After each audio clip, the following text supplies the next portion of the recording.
Hello guys, आज हम पढ़ेंगे कक्षा 12 का अध्याय 2 जिसका नाम है मानव जनन। चलिए शुरू करते हैं। जैसा आप जानते हैं कि मानव लैंगिक रूप से जनन करने वाला और सजीव प्रजक या जरायुज प्राणी है। मानवों में जनन घटना के अंतर्गत युग्मकों की रचना, युग्मक जनन अर्थात पुरुष में शुक्राणुओं तथा स्त्री में अंडाणु का बनना, स्त्री जनन पथ में शुक्राणुओं का स्थानांतरण, वीर्य सेचन और पुरुष तथा स्त्री के युग्मकों का संलयन, निषेचन जिसके कारण युग्मनज या जाइगोट का निर्माण होता है, शामिल है। इसके बाद कोरक पुट्टी यानी ब्लास्टोसिस्ट की रचना तथा परिवर्धन और इसका गर्भाशय की दीवार से चिपक जाना यानी अंतरोपण, भ्रूणीय परिवर्धन, गर्भावधि और शिशु के जन्म प्रसव की क्रियाएं घटित होती है। आपने पढ़ा है कि ये जनन घटनाएं यौनारंभ के पश्चात संपन्न होती है। पुरुष और स्त्री के बीच महत्वपूर्ण रूप से जनन घटनाएं होती है। उदाहरण के लिए एक वृद्ध पुरुष में भी शुक्राणु बनना जारी रहता है, लेकिन स्त्रियों में अंडाणु की रचना 50 वर्ष की आयु में लगभग समाप्त हो जाती है। आइए हम मानव में स्त्री और पुरुष के जनन तंत्रों की चर्चा करते हैं। पुरुष जनन तंत्र शरीर के श्रोणि क्षेत्र पेल्विक रीजन में अवस्थित होता है। इसके अंतर्गत एक जोड़ा वर्षण सहायक नलिकाओं के साथ साथ एक जोड़ी ग्रंथियां तथा बाह्य जननेंद्रिय शामिल होते हैं। शरीर में वर्षण उदर गुहा के बाहर एक थैली या धानी में स्थित होते हैं, जिसे वर्षण कोश कहते हैं। वर्षण कोश वर्षणों के तापमान को शरीर के तापमान से 2 से 2.5 डिग्री सेंटीग्रेड कम रखने में सहायक होता है, जो शुक्राणुओं के लिए आवश्यक है। वयस्कों में प्रत्येक वर्षण अंडाकार होता है, जिसकी लंबाई लगभग 4 से 5 सेंटीमीटर और चौड़ाई लगभग 2 से 3 सेंटीमीटर होती है। वर्षण सघन आवरण से ढका रहता है। प्रत्येक वर्षण में लगभग 250 कक्षक होते हैं, जिन्हें वर्षण पालिका टेस्टिकुलर लोब्यूल्स कहते हैं। प्रत्येक वर्षण पालिका के अंदर 1 से लेकर 3 अति कुंडलित शुक्रजनक नलिकाएं सेमिनिफेरस ट्यूब्यूल्स होती है, जिनमें शुक्राणु पैदा किए जाते हैं। प्रत्येक शुक्रजनन नलिका का भीतरी भाग 2 प्रकार की कोशिकाओं से स्तरित होती है, जिन्हें नर जर्म कोशिकाएं शुक्राणु जन या स्पर्मेटोगोनिया और सर्टोली कोशिकाएं कहते हैं। नर जर्म कोशिकाएं अर्धसूत्रीय विभाजन या अर्धसूत्रण के फलस्वरूप शुक्राणुओं का निर्माण करती हैं, जबकि सर्टोली कोशिकाएं जर्म कोशिकाओं को पोषण प्रदान करती है। शुक्रजनक नलिकाओं के बाहरी क्षेत्र को अंतराली अवकाश या इंटरस्टिशियल स्पेस कहा जाता है। इससे छोटी छोटी रुधिर वाहिकाएं और अंतराली कोशिकाएं इंटरस्टिशियल सेल्स या लीडिंग कोशिकाएं होती हैं। लीडिंग कोशिकाएं पुंजन या एंड्रोजन नामक वर्षण हार्मोन संश्लेषित व स्रावित करती हैं। यहाँ पर कुछ अन्य कोशिकाएं भी होती हैं, जो प्रतिरक्षात्मक कार्य करने में सक्षम होती है।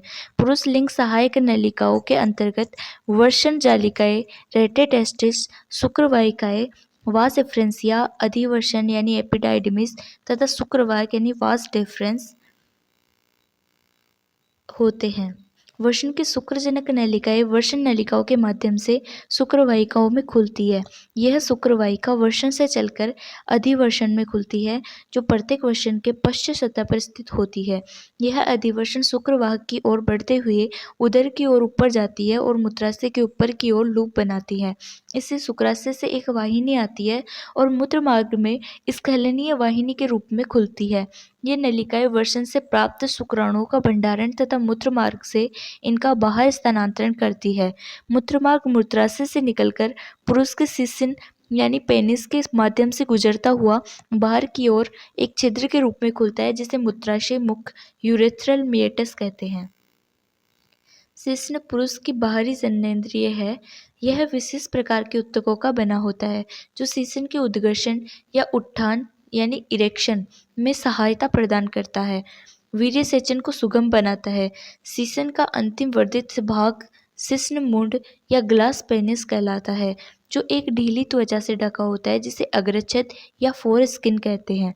पुरुष लिंग की सहायक ग्रंथियों के अंतर्गत एक जोड़ा शुक्राशय, एक पुरस्थ ग्रंथि तथा एक जोड़ा बल्बो यूरेथ्रल ग्रंथियां शामिल होती है। इन ग्रंथियों का स्राव शुक्रिय यानी सेमिनल प्लाज्मा का निर्माण करता है, जो फ्रुक्टोज, फल शर्करा, कैल्शियम तथा कुछ परकेंडव एंजाइम से भरपूर होता है। बल्बो यूरेथ्रल ग्रंथियों का स्राव मैथुन के दौरान शिश्न में स्नेहक यानी लुब्रिकेशन प्रदान करने में भी सहायक होता है। स्त्री जनन तंत्र। स्त्री जनन तंत्र के अंतर्गत एक जोड़ा अंडाशय के साथ साथ एक जोड़ा अंडवाहिनी यानी ओविडक्ट, एक गर्भाशय यानी यूटेरस, एक गर्भाशय गिरवा यानी सर्विक्स तथा एक योनि वेजाइना और बाह्य जननेंद्रिय एक्सटर्नल जेनिटेलिया शामिल होते हैं जो श्रोणि क्षेत्र में होते हैं।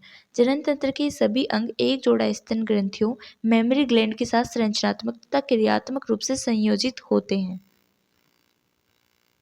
जिसके फलस्वरूप अंडोत्सर्ग, ओव्यूलेशन, निषेचन यानी फर्टिलाइजेशन, सगर्भता यानी प्रेगनेंसी, शिशु जन्म तथा शिशु की देखभाल की प्रक्रियाओं में सहायता मिलती है। अंडाशय स्त्री के प्राथमिक लैंगिक अंग है जो स्त्री युग्मक, अंडाणु या ओवम और कई स्टेरॉयड हार्मोन अंडाशय हार्मोन उत्पन्न करते हैं। उदर के निचले भाग के दोनों ओर एक एक अंडाशय स्थित होता है। प्रत्येक अंडाशय की लंबाई 2 से 4 सेंटीमीटर के लगभग होती है और ये श्रोणि भित्ति तथा गर्भाशय के स्नायुओं यानी लिगामेंट्स द्वारा जुड़ा होता है। प्रत्येक अंडाशय का एक पतली उपकला एपिथेलियम से ढका होता है जो कि अंडाशय पिट्ठिका ओवेरियन स्ट्रोमा से जुड़ा होता है। ये पिट्ठिका दो क्षेत्रों, एक परिधीय वलकुट पेरिफेरल कॉर्टेक्स और एक आंतरिक मध्यांश मेडुला में विभक्त होता है। अंडवाहिनियां डिंबवाहिनी नलिका या फेलोपियन नलिका, गर्भाशय तथा योनि मिलकर स्त्री सहायक नलिकाएं बनाती हैं। प्रत्येक डिंबवाहिनी नली लगभग 10 से 12 सेंटीमीटर लंबी होती है जो प्रत्येक अंडाशय की परिधि से चलकर गर्भाशय तक जाती है। अंडाशय के ठीक पास डिंबवाहिनी का हिस्सा कीप के आकार को होता है जिसे कीपक या इनफंडिबुलम कहा जाता है। इस कीपक के किनारे अंगुली सदृश प्रक्षेप या प्रोजेक्शन होते हैं जिन्हें झालर या फिम्बरी कहते हैं। अंडोत्सर्ग के दौरान अंडाशय से उत्सर्जित अंडाणु को संग्रह करने में ये झालर सहायक होते हैं। कीपक आगे चलकर अंडवाहिनी के एक चौड़े भाग में खुलता है जिसे तुम्बिका या एम्पुला कहते हैं। अंडवाहिनी का अंतिम भाग संकीर्ण पथ स्थमस में एक संकरी अवकाशिका ल्यूमेन होती है जो गर्भाशय को जोड़ती है। गर्भाशय केवल एक होता है और इसे बच्चादानी या वुम्ब भी कहते हैं। गर्भाशय का आकार उल्टी रखी गई नाशपाती जैसा होता है। ये श्रोणि भित्ति के स्नायुओं द्वारा जुड़ा होता है। गर्भाशय एक पतली गिरवा द्वारा योनि में खुलता है। गिरवा की गुहा को गिरवा नाल सर्वाइकल केनाल कहते हैं जो योनि के साथ मिलकर बर्थ केनाल या जनन नाल की रचना करती है। गर्भाशय की भित्ति ऊतकों की 3 परत वाली होती है। बाहरी परत झिल्ली स्तर को परिगर्भाशय पेरीमेट्रियम, मध्य मोटी चिकनी पेशीय स्तर को गर्भाशय पेशीय स्तर मायोमेट्रियम और आंतरिक ग्रंथिल स्तर को गर्भाशय अंतः स्तर एंडोमेट्रियम कहते हैं जो गर्भाशय गुहा को स्तरित करती है। आर्तव चक्र मेंस्ट्रुअल साइकिल के दौरान गर्भाशय के अंत स्तर में चक्रीय परिवर्तन होते हैं जबकि गर्भाशय पेशी स्तर में प्रसव के समय काफी तेज संकुचन होते हैं। स्त्री के बाह्य जननेंद्रिय के अंतर्गत जगनसेल, मोस प्यूबिस, वृद्धबगोस्ट लेबिया मेजोरा, लघु बगोस्ट लेबिया माइनोरा, योनिछद हाइमन और बगसेफ क्लाइटोरिस आदि होते हैं। जगनसेल वसा में ऊतकों से बनी एक गद्दी सी होती है जो त्वचा और जगन बालों से ढकी होती है। वृद्धबगोस्ट ऊतकों का मांसल वलन या फोल्ड है जो जगन सेल से नीचे तक फैले होते हैं और योनि द्वार को घेरे रहते हैं। लघु बगोस्ट ऊतकों का एक चौड़ा वलन होता है और ये वृद्धबगोस्ट के नीचे होता है। योनि का द्वार प्राय एक पतली झिल्ली जिसे योनिछद कहते हैं से आंशिक रूप से ढका होता है। बगसेफ एक छोटी सी अंगुली जैसी संरचना होती है जो मूत्र द्वार के ऊपर 2 वृद्धबगोस्ट के ऊपरी मिलन बिंदु के पास स्थित होती है। यहाँ लघु बगोस्ट आएगा। योनिछद प्राय पहले मैथुन या संभोग के दौरान फट जाता है। हालांकि यह आवरण कभी कभी तेज धक्के या अचानक गिरने से भी फट सकता है। इसके अलावा योनि टेम्पोन को घुसेड़ने या फिर घोड़े पर चढ़ने या साइकिल चलाने आदि खेल कूद की सक्रिय भागीदारी से भी फट सकता है। कुछ औरतों का योनिछद संभोग के बाद भी बना रहता है, इसलिए योनिछद के होने अथवा न होने की बात को किसी स्त्री की कौमारी या वर्जिनिटी या यौन अनुभवों का वास्तविक सूचक नहीं माना जाना चाहिए। कार्यशील स्तन ग्रंथि सभी मादा स्तनधारियों का अभिलक्षण है। स्तन ग्रंथियां स्तन युग्म संरचना है जिसमें ग्रंथिल ऊतक और विभिन्न मात्रा में वसा होते हैं। प्रत्येक स्तन का ग्रंथिल ऊतक 15 से 20 स्तनपालियों मेमरी लोब्स में विभक्त होता है। इससे कोशिकाओं के गुच्छ होते हैं जिन्हें कूपिका कहते हैं।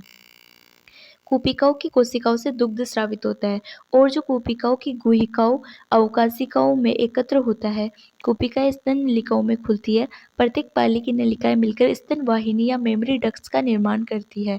कई स्तन वाहिनियां मिलकर एक वृहद स्तन तुम्बिका बनाती है जो दुग्ध वाहिनी लैक्टिफेरस डक्ट से जुड़ी होती है, जिससे कि दुग्ध स्तन के बाहर निकलता है। युग्मक जनन। प्राथमिक लैंगिक अंग पुरुषों में वर्षण और स्त्रियों में अंडाशय युग्मक जनन गैमेटोजेनेसिस विधि द्वारा क्रमशः नर युग्मक यानी शुक्राणु और मादा युग्मक यानी अंडाणु उत्पन्न करते हैं। वर्षण में अपरिपक्व पर नर जर्म कोशिकाएं शुक्राणुजन्य स्पर्मेटोगोनिया बहुवचन एकवचन स्पर्मेटोगोनियम शुक्र जनन स्पर्मेटोजेनेसिस द्वारा शुक्राणु उत्पन्न करती है, जो कि किशोरावस्था के समय शुरू होती है। शुक्रजनक नलिकाओं सेमिनिफेरस ट्यूब्यूल्स की भीतरी भित्ति में उपस्थित शुक्राणुजन समसूत्री विभाजन माइटोटिक डिवीजन द्वारा संख्या में वृद्धि करते हैं। प्रत्येक शुक्राणुजन द्विगुणित होता है और उसमें 46 गुणसूत्र क्रोमोसोम होते हैं। कुछ शुक्राणुजनों में समय समय पर अर्धसूत्री विभाजन या अर्धसूत्रण माइटोटिक डिवीजन होता है, जिसको प्रथम शुक्राणु कोशिकाएं प्राइमरी स्पर्मेटोसाइट्स कहते हैं। एक प्राथमिक शुक्राणु कोशिका प्रथम अर्धसूत्री विभाजन न्यूनीकारी विभाजन को पूरा करते हुए दो समान अगुणित कोशिकाओं की रचना करते हैं, जिन्हें द्वितीयक शुक्राणु कोशिकाएं सेकेंडरी स्पर्मेटोसाइट्स कहते हैं। इस प्रकार उत्पन्न प्रत्येक कोशिका में 23 गुणसूत्र होते हैं। द्वितीय शुक्राणु कोशिकाएं दूसरे अर्धसूत्री विभाजन से गुजरते हुए 4 बराबर अगुणित शुक्राणु प्रसूति स्पर्मेटिड्स पैदा करते हैं। शुक्राणु प्रसवों से गुणसूत्रों की संख्या कितनी होनी चाहिए? शुक्राणु प्रसव रूपांतरित होकर शुक्राणु स्पर्मेटोजोआ या स्पर्म बनाते हैं और इस प्रक्रिया को शुक्राणुजन या स्पर्मियोजेनेसिस कहा जाता है। शुक्राणु जनन के पश्चात शुक्राणु शेष सर्टोली कोशिकाओं में अंतःस्थापित या इमेंडेंट हो जाते हैं और अंत में जिस प्रक्रिया द्वारा शुक्राणु शुक्रजनक नलिकाओं से मोचित या रिलीज होते हैं, उस प्रक्रिया को वीर्यसेचन या स्पर्मेशन कहते हैं।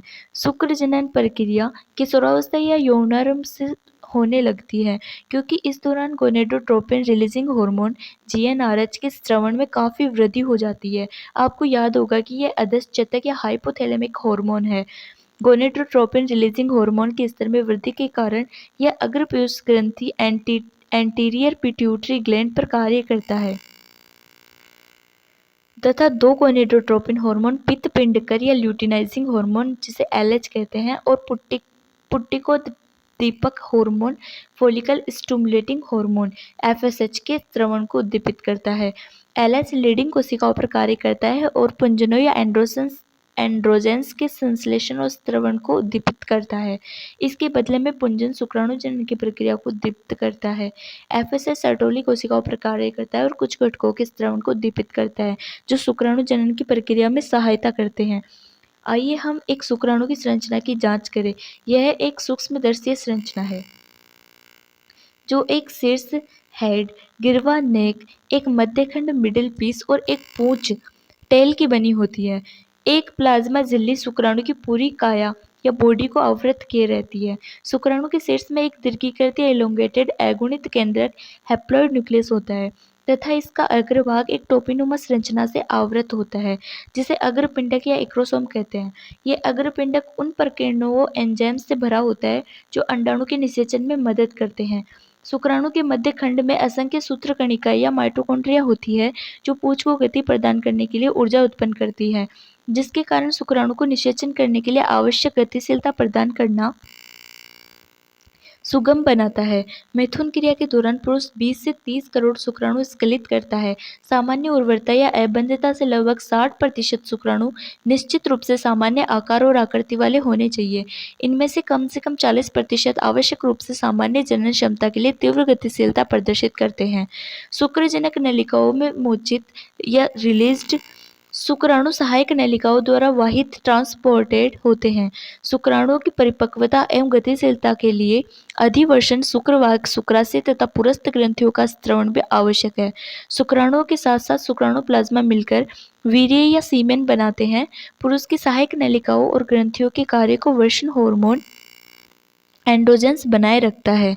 एक परिपक्व मादा युग्मक के निर्माण की प्रक्रिया को अंडजनन या oogenesis कहते हैं, जो कि पुरुष के शुक्राणु जनन से स्पष्ट रूप से भिन्न है। अंडजनन की शुरुआत भ्रूणीय परिवर्धन चरण के दौरान होती है, जब कई मिलियन मात्र युग्मक कोशिकाएं यानी अंडजननी या oogonia प्रत्येक भ्रूणीय अंडाशय के अंदर विनिर्मित होती है। जन्म के बाद अंडजननी का निर्माण और उसकी वृद्धि नहीं होती।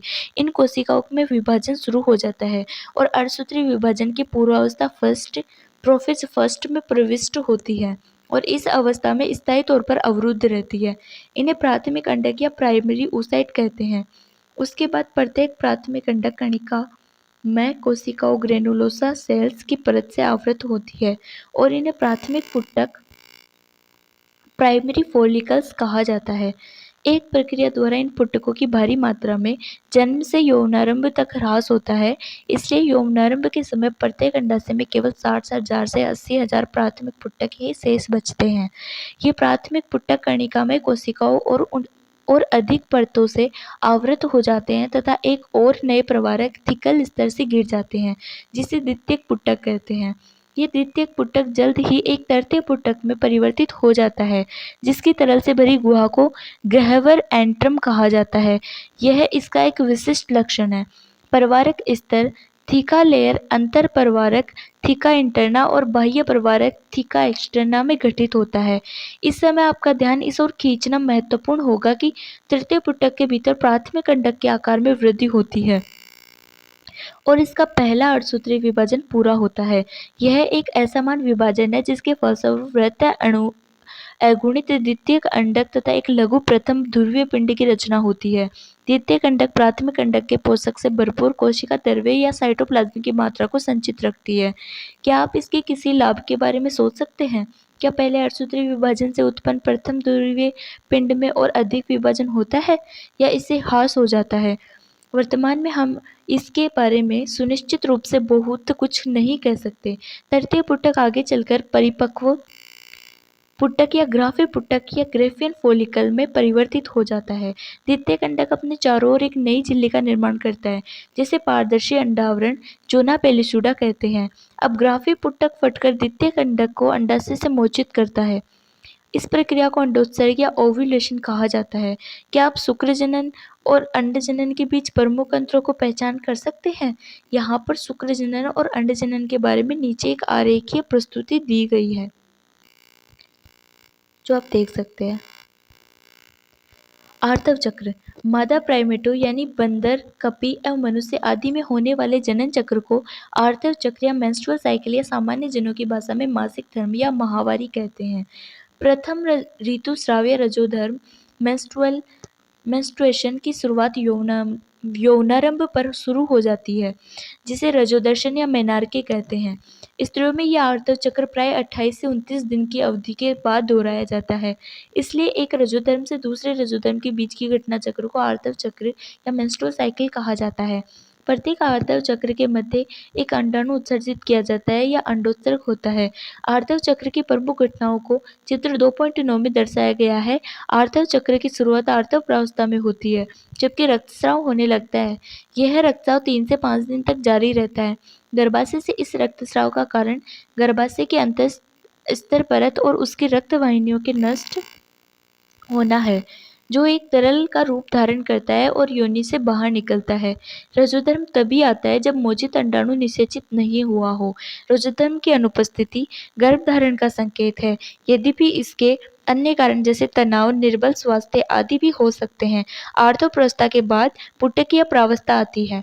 इस प्रावस्था के दौरान गर्भाशय के भीतर प्राथमिक पुटक में वृद्धि होती है और यह एक पूर्ण ग्राफी पुटक बन जाता है तथा इसके साथ साथ गर्भाशय में प्रचुरोद्भवन या प्रोलिफरेशन के द्वारा गर्भाशय अंतःस्तर पुनः पैदा हो जाता है। अंडाशय और गर्भाशय के ये परिवर्तन पीयूष ग्रंथि तथा अंडाशय हार्मोन की मात्रा के स्तर में बदलाव को प्रेरित होते हैं। पुटक प्रावस्था के दौरान गोनेडोट्रोपिन, LH एवं FSH का स्राव धीरे धीरे बढ़ता है। ये स्राव पुटक परिवर्धन के साथ साथ वर्धमान पुटक द्वारा एस्ट्रोजन के स्राव को उद्दीपित करता है। LH और FSH दोनों ही आर्तव चक्र के मध्य लगभग 14वें दिन अपने उच्चतम स्तर को प्राप्त करते हैं। मध्य चक्र के दौरान LH का तीव्र स्रवण जब अधिकतम स्तर पर होता है तो इसे LH सर्ज कहा जाता है। यह ग्राफी पुटक को फटने के लिए प्रेरित करता है, जिसके कारण अंडाणु मोचित हो जाता है, यानी अंडोत्सर्ग या ओव्यूलेशन होता है। अंडोत्सर्ग के पश्चात पीत प्रावस्था होती है, जिसके दौरान ग्राफी पुटक का शेष बचा हुआ भाग पीत पिंड या कॉर्पस ल्यूटियम का रूप धारण कर लेता है। यह पीत पिंड भारी मात्रा में प्रोजेस्टेरोन स्रावित करता है, जो कि गर्भाशय अंतस्तर को बनाए रखने के लिए आवश्यक है। इस प्रकार गर्भाशय अंतस्तर निषेचित अंडाणु के अंतरोपण या इम्प्लांटेशन का सहगर्भिता तथा सहगर्भिता की अन्य घटनाओं के लिए आवश्यक है। सहगर्भता के दौरान आर्तव चक्र की सभी घटनाएं बंद हो जाती हैं, इसलिए इस समय रजोधर्म नहीं आता। जब निषेचन नहीं होता तो पीत पिंड में ह्रास होता है और यह अंतस्तर की विखंडन करता है, जिससे कि फिर से रजोधर्म नया चक्र शुरू हो जाता है, यानी माहवारी पुनः होती है। स्त्री में यह आर्तव चक्र 50 वर्ष की आयु के लगभग बंद हो जाता है और इस स्थिति को रजोनिवृत्ति मेनोपॉज कहा जाता है। इस प्रकार रजोदर्शन से लेकर रजोनिवृत्ति की अवस्था में चक्रीय रजोधर्म सामान्य जनन अवधि का सूचक है। निषेचन एवं अंतरोपण। स्त्री और पुरुष के संभोग के दौरान सीसन द्वारा शुक्र स्त्री की योनि में छोड़ा जाता है, यानी वीर्यसेचन होता है। गतिशील शुक्राणु तेजी से तैरते हुए गर्भाशय होकर गर्भाशय में प्रवेश करते हैं और अंततः अंडवाहिनी नली में तुम्बिका क्षेत्र तक पहुंचते हैं। इस बीच अंडाशय द्वारा मोचित अंडाणु भी तुम्बिका क्षेत्र तक पहुंच जाता है, जहां निषेचन की क्रिया संपन्न होती है। निषेचन तभी हो सकता है यदि अंडाणु तथा शुक्राणु दोनों एक ही समय में तुम्बिका क्षेत्र पर पहुंच जाए। यही कारण है जिससे कि सभी संभोग क्रियाएं निषेचन व सहगर्भता की स्थिति तक नहीं पहुंच पाती है। शुक्राणु के साथ एक अंडाणु की संलयन की प्रक्रिया को निषेचन या फर्टिलाइजेशन कहते हैं। निषेचन के दौरान एक शुक्राणु अंडाणु के पारदर्शी अंडावरण जोना पेलुसिडा स्तर के संपर्क में आता है और अतिरिक्त शुक्राणुओं के प्रवेश को रोकने हेतु उसके उक्त स्तर में बदलाव प्रेरित करता है। इस प्रकार यह सुनिश्चित हो जाता है कि एक अंडाणु को केवल एक ही शुक्राणु निषेचित कर सकता है। अग्रपिंडक का स्रवण शुक्राणु की पारदर्शी अंडावरण के माध्यम से अंडाणु की कोशिका द्रव्य साइटोप्लाज्म तथा प्लाज्मा भित्ति के प्रवेश करने की मदद करता है। यह द्वितीय कंडक से अर्धसूत्रीय विभाजन को प्रेरित करता है। दूसरा अर्धसूत्रीय विभाजन भी असमान होता है और इसके फलस्वरूप द्वितीय ध्रुवीय पिंड सेकेंडरी पोलर बॉडी की रचना होती है और एक अगुणित अंडाणु डिंबाणु प्रसू या फिर ओटिड बनता है। शीघ्र ही शुक्राणु या अंडाणु के अगुणित केंद्रक के साथ संलयन या फ्यूजन होता है, जिससे कि द्विगुणित युग्मनज या जाइगोट की रचना होती है। एक युग्मनज में कितने गुणसूत्र होंगे? हमें ये बात ध्यान में रखनी चाहिए कि इसी चरण में शिशु के लिंग निर्धारण यानी लड़का या लड़की का होना निश्चित हो जाता है। आइए देखिए ये कैसे होता है। जैसे कि आप जानते हैं कि स्त्री में गुणसूत्र का स्वरूप XX है तथा पुरुष में XY होता है, इसलिए स्त्री द्वारा उत्पादित सभी अगुणित युग्मकों अंडाणु में X लिंग गुणसूत्र होते हैं, जबकि पुरुष युग्मकों शुक्राणु में लिंग गुणसूत्र या तो X या Y लिंग गुणसूत्र होते हैं।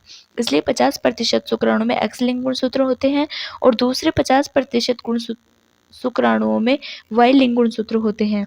इसलिए पुरुष एवं स्त्री युग्मकों के संलयन के पश्चात युग्मनज में या तो XS या XY लिंग गुणसूत्र की संभावना होगी। यह इस बात पर निर्भर करेगा कि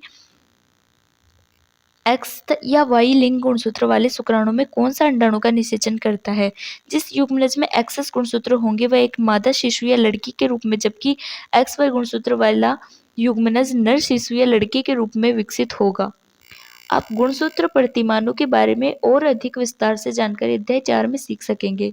यदि कारण कहा जाता है कि वैज्ञानिक रूप से ये कहना सत्य है कि एक शिशु के लिंग का निर्धारण उसके पिता द्वारा होता है, न कि माता के द्वारा। समसूत्री विभाजन या विदलन या क्लीवेज की शुरुआत तब हो जाती है जबकि युग्मनज अंडवाहिनी के संकीर्ण पथ या स्तमस से गर्भाशय की ओर बढ़ता है और यह 2, 4, 8, 16 संतति कोशिकाओं जिसे कोरक खंड या ब्लास्टोमेयर्स कहते हैं की रचना करता है। 8 से 16 कोरक खंडों वाले भ्रूण को तूतक या मोरुला कहते हैं। यह तूतक लगातार विभाजित होता रहता है और जैसे जैसे ये गर्भाशय की ओर बढ़ता है ये कोरक पुटी या ब्लास्टोसिस्ट के रूप में परिवर्तित हो जाता है। एक कोरक पुटी में कोरक खंड बाहरी परत में व्यवस्थित होते हैं, जिसे पोषकोरक ट्रोफोब्लास्ट कहते हैं। कोशिकाओं के भीतरी समूह जो पोषकोरक से जुड़े होते हैं, उन्हें अंतर कोशिका समूह है, इनर सेल मास कहते हैं। अब पोषकोरक स्तर गर्भाशयी अंतःस्तर में संलग्न हो जाता है और अंतर कोशिका समूह भ्रूण के रूप में अलग अलग या विभेदित हो जाता है। संलग्न होने के बाद गर्भाशयी कोशिकाएं तेजी से विभक्त होती है और कोरक पुटी को आवृत कर लेती है। इससे इसके परिणाम स्वरूप कोरक पुटी गर्भाशय अंतःस्तर में अंतःस्थापित या इम्बेडेड हो जाती है। इसे ही अंतरोपण या इम्प्लांटेशन कहते हैं और बाद में ये सहगर्भता का रूप धारण कर लेती है। सहगर्भता तथा भ्रूणीय परिवर्धन। भ्रूण के अंतरोपण के पश्चात पोषकोरक पर अंगुली जैसी संरचनाएं उभरती है, जिन्हें जरायु अंकुरक या कोरियोनी विलायक कहते हैं। ये जरायु अंकुरक गर्भाशय ऊतक और मात्र रक्त से आच्छादित होते हैं।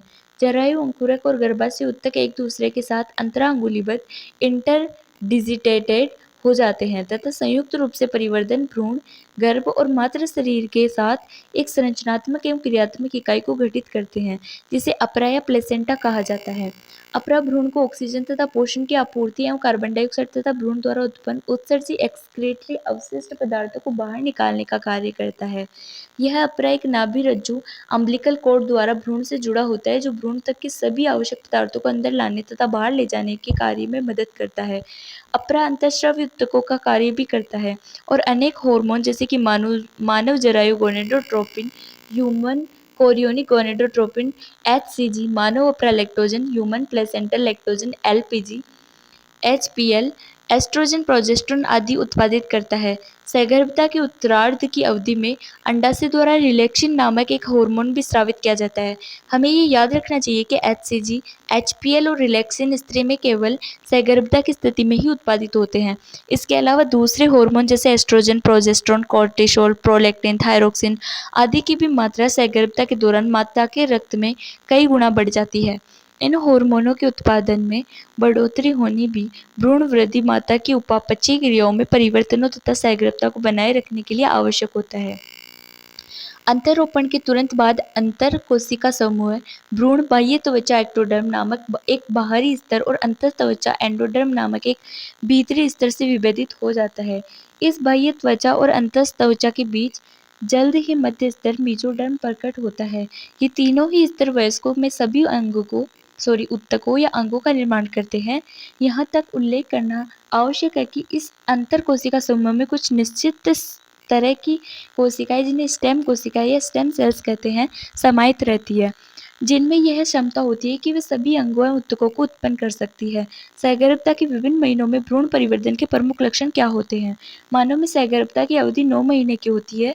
क्या आप जानते हैं कि कुत्ते और हाथियों और बिल्लियों यह अवधि कितने महीने की होती है? पता करें। मानव 1 महीने की सहगर्भता के बाद भ्रूण का हृदय निर्मित होता है। एक बढ़ते हुए भ्रूण का पहला संकेत स्टेथोस्कोप से उसके हृदय की धड़कनों को ध्यानपूर्वक सुना जा सकता है। सहगर्भता के दूसरे माह के अंत तक भ्रूण के पाद और अंगुलियां विकसित होती हैं। 12वें सप्ताह या पहली तिमाही के अंत तक लगभग सभी प्रमुख अंगतंत्रों की रचना हो जाती है। उदाहरण के लिए पाद एवं बाह्य जनन अंग अच्छी तरह से विकसित हो जाते हैं। गर्भावस्था के 5वें माह के दौरान गर्भ की पहली गतिशीलता और सिर पर बालों का उग आना सामान्यतः देखा जा सकता है। लगभग 24वें सप्ताह के अंत तक दूसरी तिमाही के अंत में पूरे शरीर पर कोमल बाल निकल आते हैं और आंखों की पलकें अलग अलग हो जाती हैं और बरौनियां बन जाती हैं। गर्भावस्था के 9वें महीने के बाद माह के अंत तक गर्भ पूर्ण रूप से विकसित हो जाता है और प्रसव के लिए तैयार हो जाता है। प्रसव एवं दुग्ध स्त्रवण। मानव में सहगर्भता की औसत अवधि लगभग 9.5 माह होती है, जिसे गर्भावधि जेस्टेशन पीरियड कहते हैं। सहगर्भता के अंत में गर्भाशय के जोरदार संकुचनों के कारण गर्भ बाहर निकल आता है। गर्भ के बाहर निकलने की इस क्रिया को शिशु जन्म या प्रसव या पास्चुरेशन कहा जाता है। प्रसव एक जटिल तंत्रिका अंतःस्रावी न्यूरोएंडोक्राइन क्रियाविधि द्वारा प्रेरित होता है। प्रसव के लिए संकेत पूर्ण विकसित गर्भ एवं अपरा से उत्पन्न होते हैं, जो हल्के या माइल्ड गर्भाशय संकुचनों को प्रेरित करते हैं, जिन्हें गर्भ उत्क्षेप परिवर्तन फीटल इजेक्शन रिफ्लेक्स कहते हैं। ये मात्र पीयूष ग्रंथि से ऑक्सीटोसिन के निकलने की क्रिया को सक्रिय बनाती हैं। ऑक्सीटोसिन गर्भाशय पेशी पर कार्य करता है और इसके कारण जोर जोर से गर्भाशय संकुचन होने लगते हैं। गर्भाशय संकुचन ऑक्सीटोसिन के अधिक स्त्रवण को दीपित करता है। गर्भाशय संकुचनों तथा ऑक्सीटोसिन स्राव के बीच लगातार उद्दीपक प्रतिवर्त के कारण ये संकुचन तीव्र से तीव्रतर होता जाता है। इससे शिशु माँ के गर्भाशय से जनन नाल द्वारा बाहर आ जाता है, यानी प्रसव संपन्न हो जाता है। शिशु के जन्म के तुरंत बाद ही अपरा के गर्भाशय से बाहर निकाल दिया जाता है। आप क्या सोचते हैं, डॉक्टर प्रसव को प्रेरित करने के लिए इंजेक्शन देता है? तो कौन सा देता है? यहाँ ऑक्सीटोसिन आएगा। स्त्री की स्तन ग्रंथियों में सहगर्भता के दौरान कई प्रकार के बदलाव आते हैं और सहगर्भता के अंत तक इन्हें दूध उत्पन्न होने लगता है। इस प्रक्रिया को दुग्ध स्रवण या लैक्टेशन कहते हैं। यह माँ को अपने नवजात शिशु की आहार पूर्ति कराने में मदद देता है। दुग्ध स्रवण में आरंभिक कुछ दिनों तक जो दूध निकलता है उसे प्रथम स्तन्य या खीस कोलेस्ट्रॉम कहते हैं, जिसके कई प्रकार के प्रतिरोधी एंटीबॉडी तत्व समाहित होते हैं जो नवजात शिशु में प्रतिरोधी क्षमता उत्पन्न करने के लिए परम आवश्यक होते हैं। एक स्वस्थ शिशु की वृद्धि एवं विकास के लिए प्रसव के बाद आरंभ के कुछ माह तक शिशु को स्तनपान कराने की सलाह डॉक्टर देते हैं। इसी के साथ आपका ये अध्याय खत्म होता है। अगर आपको अच्छा लगे तो प्लीज़ हमारे चैनल को लाइक और सब्सक्राइब जरूर करें, और अगर ऐसे ही आपको और भी कोई चैप्टर की चाहिए समरी चाहिए तो आप कमेंट में लिख सकते हैं। धन्यवाद।